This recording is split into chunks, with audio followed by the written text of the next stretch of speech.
हम आप लोग को एक कलसा गोटने का गीत सुनाती हूँ। मेरा गीत अच्छा लगे तो प्लीज सब्सक्राइब करें, लाइक करें और कमेंट करके बताएं कैसा लगा। कहाँ का कलसा हउए, कहाँ का पानी जी, कहाँ से बुआया मैं कलसा गोठावे जी, कहाँ से बुआया मैं कलसा गोठावे जी। कोहरा घर से कलसाया वै जमुना जी का पानी जी, कोहरा घर से कलसाया वै जमुना जी का पानी जी। ससुरे से बुआया मैं कलसा गोठावे जी, ससुरे से बुआया मैं कलसा गोठावे जी।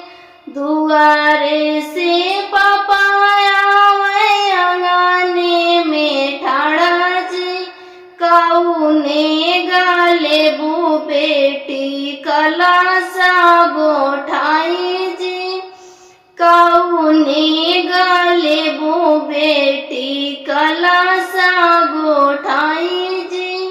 साड़ी ले बैसाया ले बैसिट लगवाई जी, सोने का चैन ले बै कलसा गोठाई जी, सोने का चैन ले बै कलसा गोठाई जी।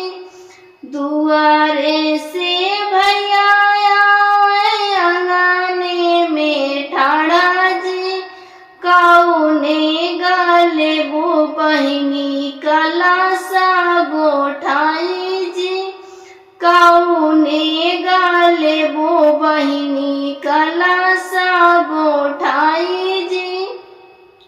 हाथे का कंगन ले बै कलसा गोठाई जी, हाथे का कंगन ले बै कलसा गोठाई जी। कहाँ का कलसा हुए, कहाँ का पानी जी, कहाँ से बुआया मैं कलसा गोठावे जी, कहाँ से बुआया मैं कलसा गोठावे जी। मेरा कलसा गोठाने का गीत अच्छा लगा हो तो प्लीज सब्सक्राइब करें, लाइक करें और कमेंट करके बताएं कैसा लगा।